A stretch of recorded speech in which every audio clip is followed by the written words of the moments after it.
It's another wild day in the world of Magic the Gathering. Lord of the Rings is causing quite the scene. On top of that, we have the vintage Magic crash to discuss. And Mark Rosewater has made some unsettling comments about Magic the Gathering's IP. Magic. I am a wizard! History.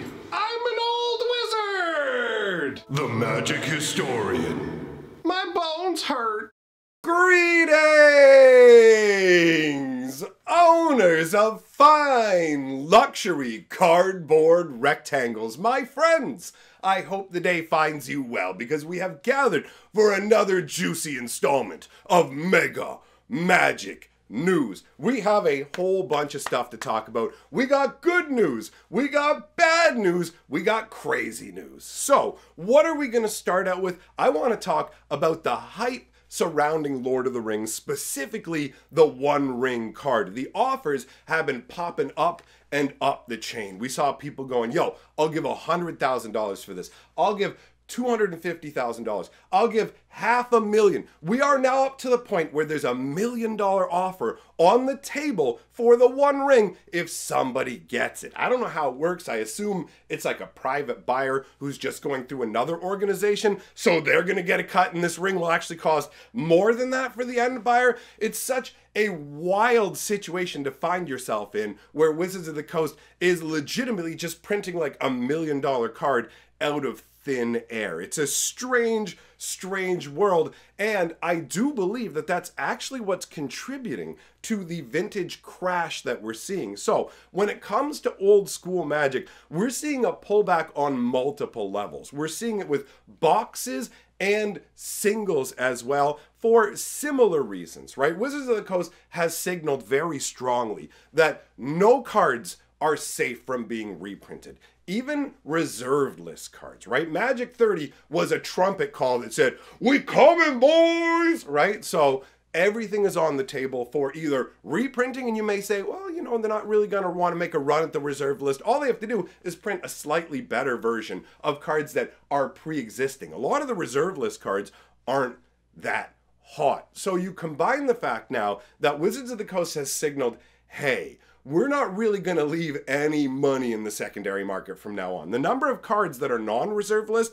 that are worth more than like $100 has been dwindling and dwindling and dwindling. So Wizards of the Coast has fewer and fewer targets outside the reserve list to try and extract money from the secondary market without just creating new money, right? It used to be about, let's make the cards, they'll build up value over time, we'll do some reprints here or there. Then Wizards switched into, we now legitimately just milk the secondary market non-stop. That's what secret layers are. So their extraction techniques have been extremely successful, pulling a lot of money out of the market and into their own pockets. But this has an effect where people don't have as much faith in stuff. And that makes sense. There is, honestly, when it comes to this sort of thing, discussed this last night in a live stream talking about, is it time to quit Magic? Is it time to sell your collection? And I'm now archiving these streams. So if you want to watch it, it's still available. I'll leave a link for it at the end of the video. The thumbnail looks like what I've got on the screen right now. So you can go and check that out. We go all over the place talking about a bunch of different aspects of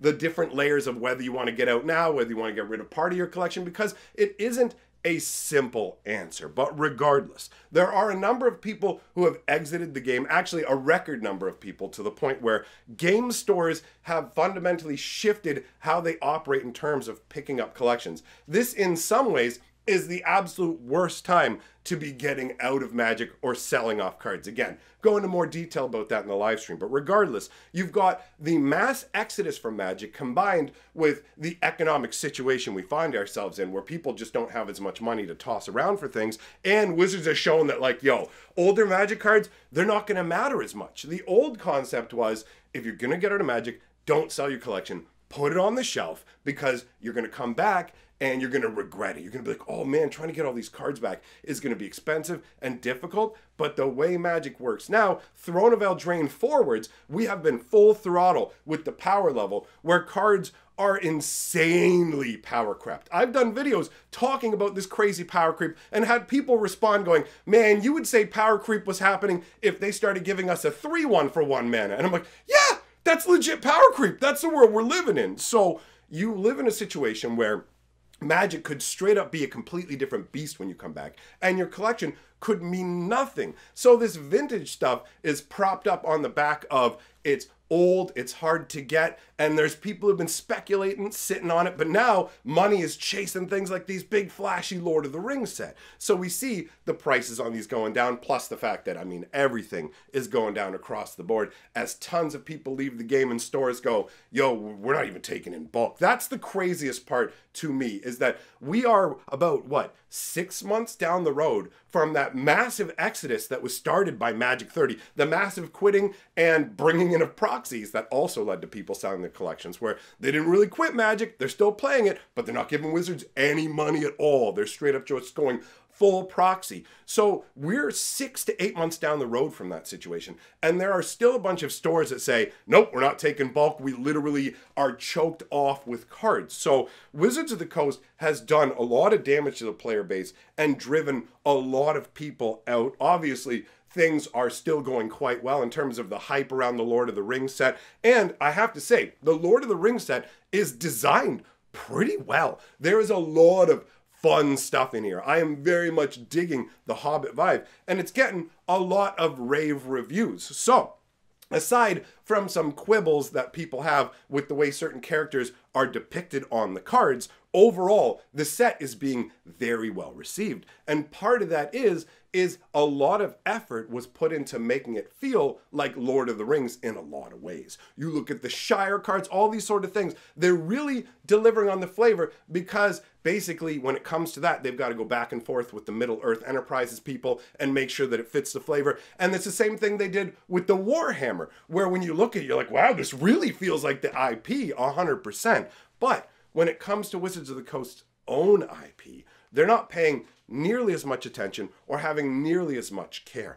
Aftermath was a huge indication of that. There were a ton of people going, yo, the Aftermath story was absolutely terrible. The inconsistency between the cards and the stories in huge, obvious, glaring ways where they directly contradict each other. You just go, what are you even doing here? And then the way that they sliced part of it off. Here's the story of the actual aftermath of March of the Machine, and it's just 2 little story chunks. So basically, Mark Rosewater comes out and is talking to people on Blogatog saying, according to our research, people care more about gameplay than they do about the internal consistency of the IP and everything making sense. And while that may be technically true, I feel like it's a pretty empty statement in one way that is just used to justify, hey, we can just kind of do whatever we want. We can play it fast and loose because people care more about the gameplay. It's like, yeah, well, you know what? Let's use a nice hyperbolic example here. Let's use food and shelter.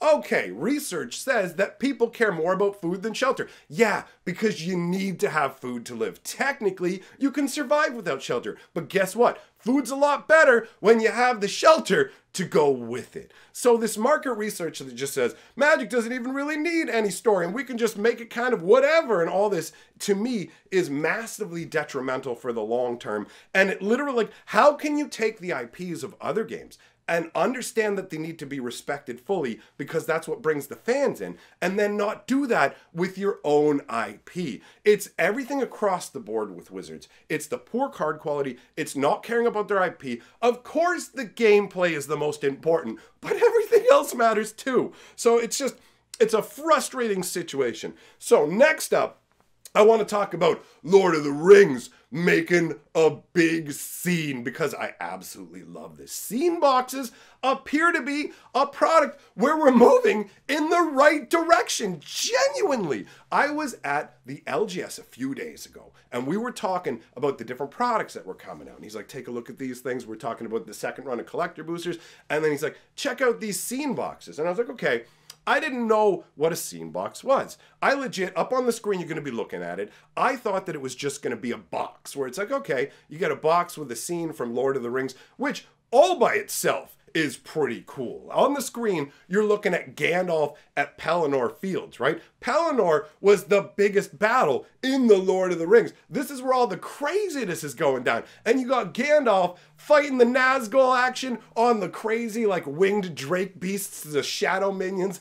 It's super epic. Now, the LGS owner told me, he did some rough math, pulled out his little calculator there, and he told me that these set boxes, these scene boxes, come with 3 set boosters and will be roughly the cost of 3 set boosters. But they come with these awesome little standees. So you get the entire scene that is depicted on this box, right? But it's done in 6 different individual cards, not with the actual text and everything printed on them. It's the same as the Magic card, but without the actual words on it. And all 6 of them are meant to be displayed to show the same picture that's on the box. And this feels like a fantastic way to find a concept to use art cards. We've seen the art cards in the set boosters. I absolutely love those, but they do feel a little bit tacked on. They're just kind of shoved in. They're going, do you like these or not? I honestly don't know across the board whether they're a very popular object or not. This, on the other hand,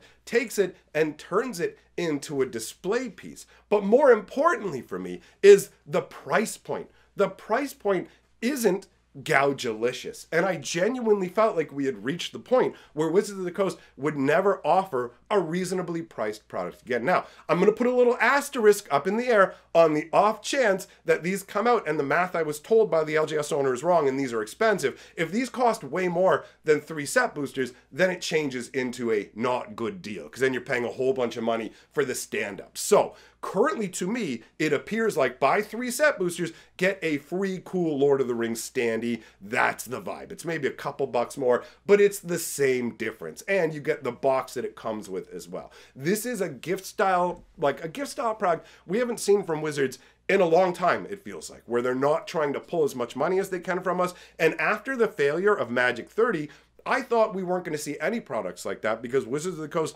needs to extract as much money as possible to get for the investors to make up for what they had lost on Magic 30. They really trumpeted that, and it really failed miserably. So there are actually 4 different scene boxes. This one that we're looking at here is my favorite one. The Gandalf one is really dope. You get the Might of Galadriel, where she looks absolutely crazy powerful. You get Aragorn at Helm's Deep, and you get Flight of the Witch King as the 4 different options. So these are scene cards that you can't get in normal booster packs as far as I understand, but I will say as well, Magic the Gathering has reached the state where Wizards of the Coast does so many different treatments and alternate variations that I never can feel 100% on where something comes from, what's going to be included, especially considering even Wizards of the Coast information they provide us will be incorrect on the websites, on the packaging, to the point where sometimes legally they have to put stickers on the packages before they send them out to go, oh, it actually doesn't match up. Now, talking about more Lord of the Rings hype. We talked about Lord of the Rings making a scene. Let's talk about something else I'm hyped about. The Lord of the Ring Commander decks look fantastic, but there's one in specific that I want so badly. That's the one based around Hearth and Home, Food and Fellowship is what it's called, right? So you've got your Hobbit concept. This has been hitting hard for me. I really like the vibe of just sitting with good friends, having a nice conversation, chilling, just having food. If you ever watch Shaun of the Dead, you know Buddy's girlfriend's always, our life isn't exciting, we don't do anything crazy, I want to get out there. And then by the end of the movie, she's like, yo, you know what? A nice cozy night in with friends, chilling at the pub or whatever, that's all I want. So I love that vibe with Lord of the Rings. But what I love even more is this particular token that comes with the Commander deck. It's a double-sided token. It's a halfling token. Take a look at it.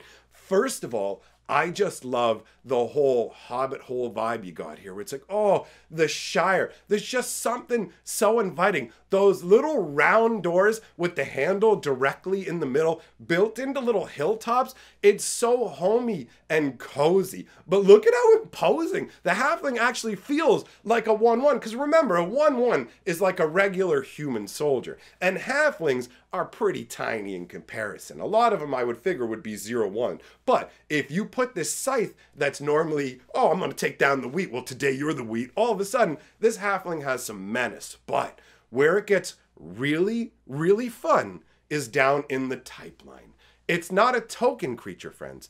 It's a Tolkien creature. Take a look. That's intentional. That's obviously not a typo. And it is a brilliant little nod that is only on the halfling token and only in that commander deck. And it just adds so much more to how I want this. I love it. It's got unique food tokens and everything. It's a super cool deck. Anyways, I wanted to end off with some fun today because I know a lot of the time we have the doom and gloom. So I'm super hyped about the Lord of the Rings stuff. I'm going to the pre-release this weekend, grabbing a bundle because that's within my range. Super stoked about it. And yeah, again, if you want to check out yesterday's live stream where we talked about, is it time to get out of Magic for you? What level should you be at? It's a pretty useful discussion. Head on over. I'll leave a link at the end here up on the screen. And actually, I'll be live and streaming over there tonight if you want to come and hang out as well. So I'll either see you for the next video or over there tonight. Big thank you to my patrons for supporting my channel. You guys rule. And yeah, that's it. See you later.